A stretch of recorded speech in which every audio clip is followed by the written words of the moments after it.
welcome to another episode of Purvis Versus. My name is Eric Purvis. I'm a registered massage therapist, course creator, continuing education provider, and curriculum advisor for massage therapy education. I am passionate about advancing massage therapy towards current science and adopting evidence-based best practices. Thank you for listening and being here today. If you enjoy my podcast, please share it on social media and subscribe so you can be notified of all new episodes. This podcast is also available to be viewed and listened to on YouTube, so please check us out there. Hey everybody, thanks for being here today. This is going to be just me today, just chatting with you. Happy New Year. This is my end of the year Happy New Year episode.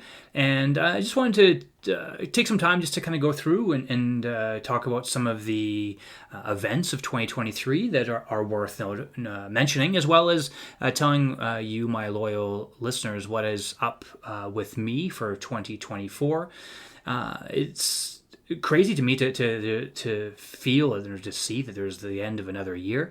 I know when I was younger, and probably most of you feel the same way, that your parents and your grandparents would say things like, "Oh, when you get my age, time just flies." And maybe I'm at that age now. I don't like to think I am, but I do feel that time goes by pretty darn quick.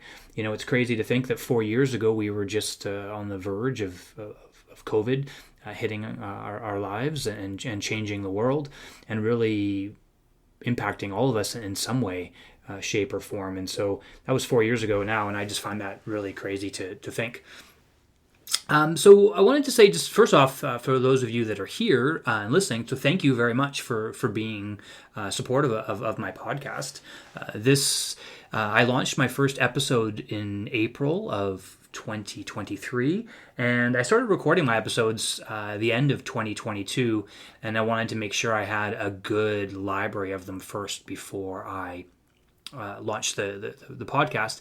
And I still have quite a few new ones to put out for next year, for 2024, and I'm really excited about the guests and the topics that we are going to explore.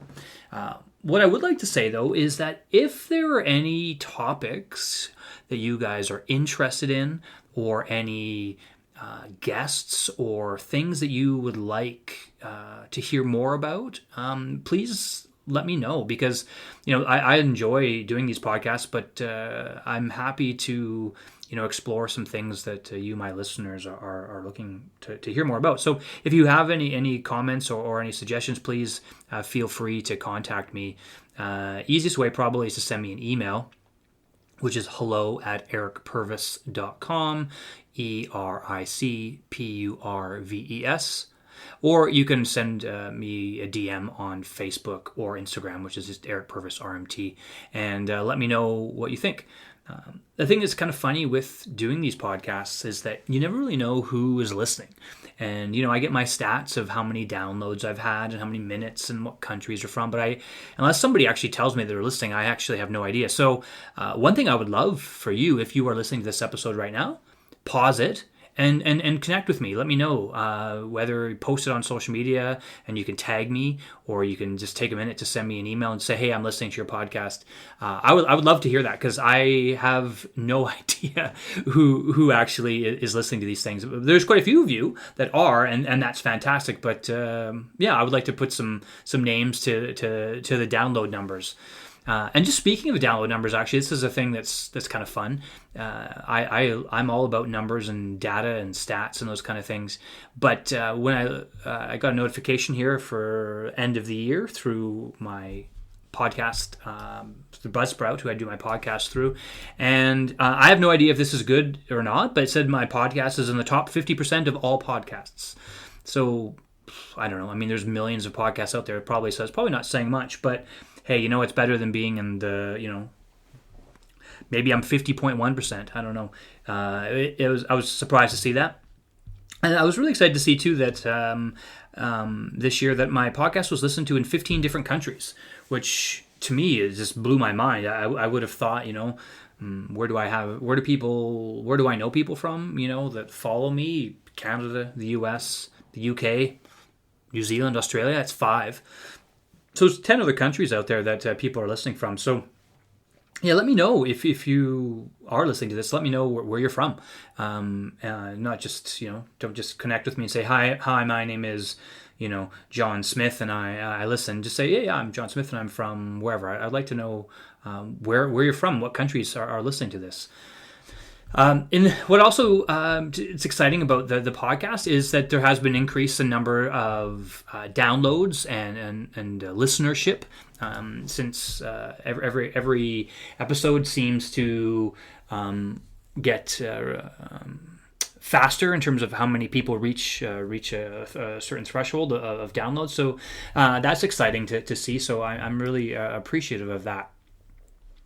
It has been interesting, though, doing this podcast compared to how when I did the other one with my friend Jamie, the Massage Therapist Development Initiative, is that, when you're doing this on your own, they're actually quite a bit more work than I would have expected. I've been on so many people's podcasts over my years, and even having doing that one with Jamie, I didn't realize how much time and it took to do these. So it's been a learning curve for me in terms of the scripting and the connecting with guests, and then the editing and the putting in the sounds, and then putting in the little clips to put on social media, which is usually I put on Instagram and Facebook.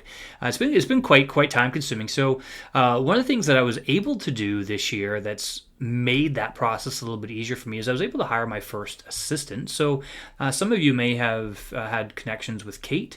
She's my virtual assistant, and she takes care of a lot of the kind of back end stuff of the things that I do, which includes a lot of the stuff for the podcast.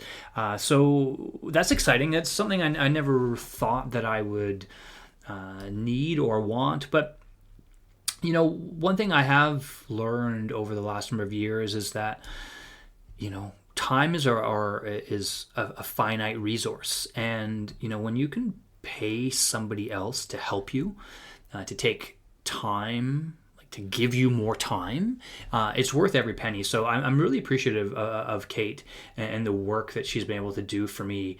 And so if ever anybody contacts me through email, and if you contact me at the support@ericpurvis.com email, that actually goes to Kate. So she also does a lot of my social media stuff. So if you ever do get a chance to connect with her, and just to say hi and appreciate, say thank you, because she's definitely making my life a lot easier. I didn't realize how many hours I was spending doing things until I had her support. But in addition to the success of Purvis Versus is, this last year I started actually doing my first paid work as in curriculum development.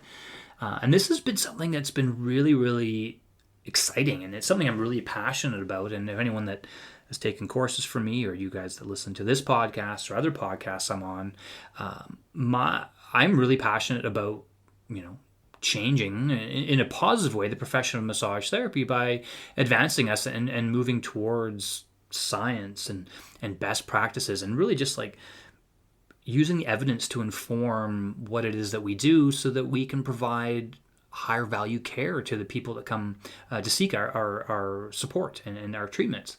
And so I've done a lot of work with schools and a lot of talks with different schools across the country, and the barrier that I hear consistently from everyone, and I've probably worked with about, I'd have to stop and count, but I've probably done at least 10 different schools. I've contacted, or I've been in contact with the deans of education, and I've had the opportunity just to speak to classes and about different things depending on what the topic that they want to explore. And we often, the feedback I always get, I shouldn't say often, the feedback I always get from the students is, why don't we learn this stuff in school? If this is what the science is saying, why don't we learn this in school? And it's a delicate discussion to have, because you don't want to throw the schools or the instructors under the bus. But the barrier always is we're just, we have to give the students based on the competency documents. We have to teach them based on the approved textbooks from the regulatory colleges. And I understand that, and I'm appreciative of that. And then it's kind of sucks because it's a big barrier when a school has to teach outdated content. But I've been a huge believer and a huge advocate for a long time that you can still teach based on those competency documents and get students to pass tests, but giving them the current science and best practices. And I know that there's a way to do that. Often there's barriers. People, other schools didn't want to invest in it or didn't feel that it was their job because it's a business and they were just pumping out students, and that's fine, and I can understand that. But what I was really excited about though this year in 2023 was the lovely people at Vickers School of Massage Therapy in Alberta reached out to me and hired me as a curriculum advisor, and it has been some of the most rewarding work that I've ever done. The team there of educators and the owner are wanted to basically redo a curriculum that was based on current best science, best practices. They wanted to get rid of or revamp the way things were being done, which was very, structural, postural, biomechanical focus, and, incorporate how do we keep the kind of traditions of massage therapy? How do we keep the information there that students are going to need to answer on a board exam, but how can we also inform the students with the current science? And they have done a fantastic job at revamping their curriculum from what I have seen. And the work that I've done with them has been really, really, really exciting.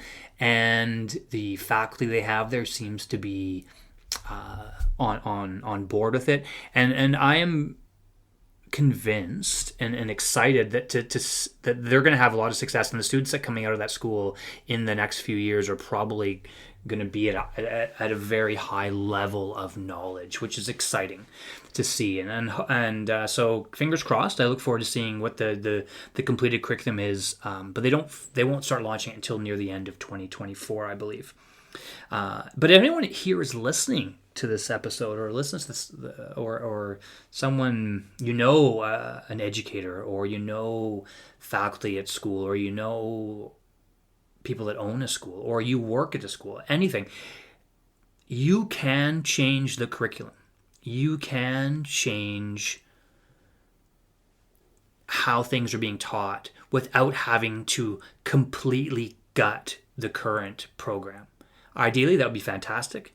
But for what I think is a worthwhile investment, you can make big changes in the content and start putting therapists out there in the world that don't have their heads filled with useless or unhelpful information.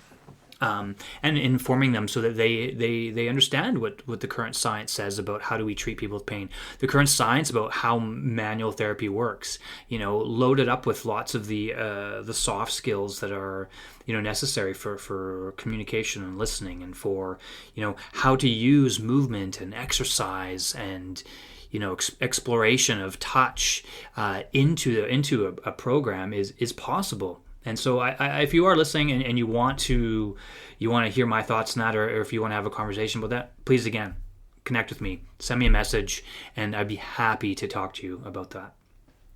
So Vickers School of Massage Therapy in Alberta, good for you guys. I'm really excited to be working with you, and that's been a big thing with me in 2023 that I'm really proud of, and I look forward to continuing my work with them throughout 2024. Also, too, another thing to look forward to in 2024, which is as I have created a couple new courses, and I created them in 2023, and I taught them a couple times as kind of more of these, see how they go and try and learn and develop them even more to make them better. But I did create two new courses. They're called Research to Practice for lower back and pelvic pain. Another one's called Research to Practice for the neck and shoulder. And what I did is all my other courses that I've done over the last number of years have had a lot of theory in them and a lot of information heavy stuff, a lot of myth busting. And, they're more information based and discussion based rather than super heavy practical. So what I wanted to do with these kind of next bunch of courses is I wanted to take a further step more into what do we do with this information. Right, if you are familiar or comfortable with kind of the pain science stuff and kind of most of the evidence-based practice kind of things, then these courses I think are for you in terms of like how do we take that information and how do we apply that in these regional areas, right? How do we assess? You know, how do we and what assessments do we use? Which ones do we throw away? Because we know there's lots of stuff out there that that talks about how most assessments aren't valid or reliable. They don't have their sensitivity and specificity isn't really that great. So these new courses, we're focusing on how to assess, basically call assessment made simple, and then how do we, what do we do with our hands with this information? Like how do we, if we're going to be evidence based and we understand the what I don't want to say limitations, but if we understand what we do when we have our hands on people, how do we incorporate these things into treatment? Because a lot of stuff I say is right, just touch people nicely, make people feel good, but what does that actually look like in practice? And so these courses, what I've done is I've really tried to make them as practical as possible. So you get your hands on people, you get to practice different techniques. I'm going to show you, my 16 years of experience clinically to try to do different things with people and give you some perspectives on how to touch people nicely and maybe a way that's different from how you would have learned in other classes. And so the similarities in low back and pelvic pain in terms of how the course is taught, it follows a very similar format, right? We go through a little bit of the what do we call it? A rehash or a reminder of kind of some of the pain science stuff, and then we go from there into kind of the current like regional specific things, like how do we determine if it's like sciatica or like a pseudo sciatica type thing, or like is it radicular pain, or is it like just mechanical low back pain, or is it like is there things coming from the neck or the shoulder? Like, is it frozen shoulder? Is it, do you have pain in the rotator cuff from maybe it's a tendinopathy, or maybe it's,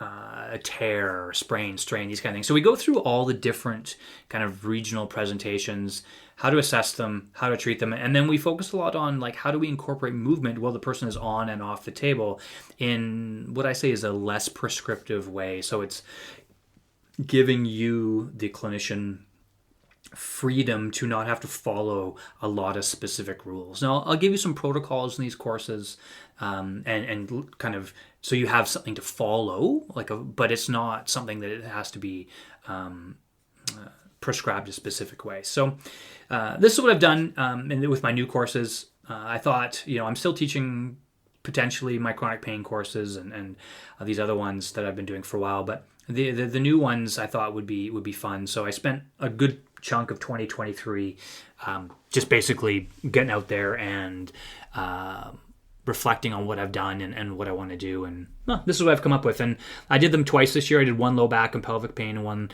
neck and shoulder one. The feedback I heard was pretty good, and so I've even developed them even more to make them a little bit more practical.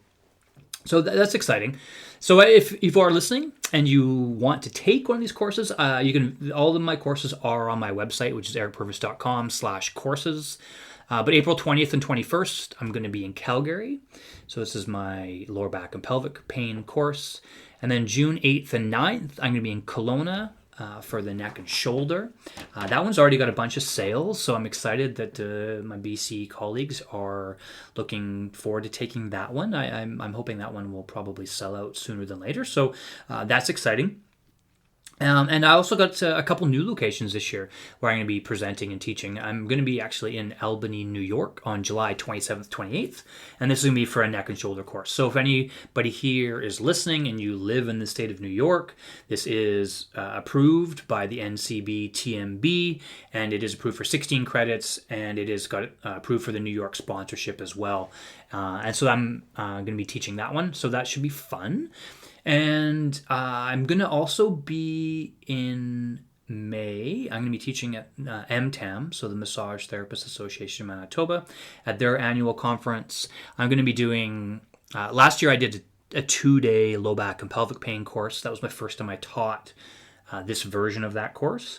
But this year I'm breaking it up, and I'm doing a couple shorter little presentations. I'm doing one on fibromyalgia, which is just a half day. I'm doing a full day on the neck and shoulder, which is going to be just basically the 2-day course on fast forward, just kind of give you the main components of that. And I'm doing another presentation in there for another just little lecture presentation on osteoarthritis. So that should be fun.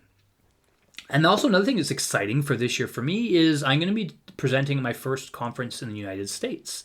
My fibromyalgia management presentation for massage therapists was accepted by the AMTA as one of their presentations for next year in Tampa, Florida. So I'm going to be there on September 12th. So that should be fun. I've never been to Florida. It's a long ways to go for just a 3-hour presentation, but I'm looking forward to that. So that should be exciting. And kind of last but not least, for one thing I've decided to do for 2024, which is going to be something I started this last year, and I did a couple webinars. I've decided to do 6 of them this year. So last year I did a fibromyalgia webinar, I did a neck and shoulder webinar, and these ones were kind of just testers to see, do people want to take like a 90-minute or 2-hour webinar? Is it valuable for them? It's hard to teach practical stuff in a webinar format. But what I did do with the neck and shoulder one is I did include about 20 minutes of recorded videos for a couple assessment and movement things, a couple hands-on things, and a couple rehab type stuff. And so and they were well attended, and I really appreciated everybody being there, and I really appreciated the feedback on how to make them better. So I'm going to do 6 different webinars for 2022, and these are going to be spread out throughout the year, and I've got a couple new ones in here as well. Some of the new ones that I'm going to be doing, I'm going to be doing one on assessment and measurement. So this is something that keeps coming up. I find in the world of massage therapy is people aren't really sure about how to do specific assessment and measurements, and how to document that, and how to submit that stuff to insurance companies, or how to submit that stuff to even get treatments approved. We are starting to see more and more insurance companies that are being a little bit funny and finicky about approving treatments, or asking for RMTs to document why treatments have been going on for long periods of time. So I figured that this is from some conversations I've had with people over the last year, but definitely over the last few months, that this is something that people are concerned about. So part of my master's degree, I did an entire section on, basically evidence-based assessment and measurement, and what do we use? Like, what actually gives us an objective measure that we can document, and so we can show to not just our clients or patients, but also to the insurance companies to say, hey, look, this is what the person came in with, this is what our findings were, and this is how this is our treatment plan, and this is how they've improved or not. So what this my assessment and measurement webinar, which I'm doing on April 8th. And this one's going to be more BC specific, but I'm going to be doing it twice this year. I'm going to be doing one in April, and another one is going to be in November 13th. The November 13th one isn't on my website yet, but the April 8th one is. You can find it on the ericpurvis.com/courses. This is going to be basically take you through like what should we do and what shouldn't we do. So a lot of the ways that we learned massage therapy assessment was we learned things like a verbal, like a numerical pain scale. We learned range of motion. We learned that we're supposed to be able to have like objective palpation things. And what we realize when we look at the science is that stuff doesn't really tell us a lot. What really we need more patient-reported outcome measures, which are standardized and which are consistently shown to give reliable scores for people over time. And there's different measurement instruments that you can use for different areas of the body. Like for the neck, there's a couple we can use for the neck. For the low back, there's a couple we can use for the low back. There's these general functional scores that we can provide as well. There's ones for the arm, there's ones for the lower extremity, and there's ones that are specific just to pain, and pain generally, or pain in specific regions of the body. So with this, the reason I want to do this webinar is I want to give RMTs the tools and the confidence to say, hey, patient comes in after a motor vehicle accident, or patient comes in after a workplace accident, or this patient's been coming in for time and time and time again with the same kind of low back pain. How can I assess them? How can I record an accurate measurement? And then how could I use that to justify a treatment plan, or to support a treatment plan, or to decide that, hey, maybe now's the time to refer out? This is something that I don't think we are educated well on in our profession. So this webinar, I'm hoping, is an opportunity to share some of that stuff with you, and so I've tried to make them as low cost as possible, and make them as accessible as possible. So you can find those on my website. I've also decided to do some more practical webinars as well in terms of like treatment stuff. I found last year that doing these webinars kind of throughout the year was such a great way to connect with people from all over the world, and getting people to register and take these webinars and learn with me and learn with other RMTs a really useful way, which is simplicity is key, right? We don't want to have to travel. We want to be able to learn from the comfort of our home often. So these webinars are a way of doing that. So I'll be doing one on the low back and pelvis. I'm going to be doing one on fibromyalgia again. I'm going to do one specifically on chronic pain, that's kind of my meat and potatoes one. I like that one. I've been doing that one the longest. So that'll just be a short webinar on that. These will all be about 90 minutes to 2 hours maximum. And I'll be doing one on osteoarthritis, which is a newish one as well. So I'm going to be doing another one called The Science of Massage, and that'll be a fun one too. And that's going to look at all of the what does massage therapy do? What happens within that clinical encounter? What happens when we put our hands on people? What happens when we, interact with people? What's the science currently say is the less wrong explanation for that? So that'll be something I'm excited about doing as well this year. So lots of things going on in 2024, which are all exciting. A bunch of live courses, bunch of webinars, still have some of the curriculum development going on, and as well as I have the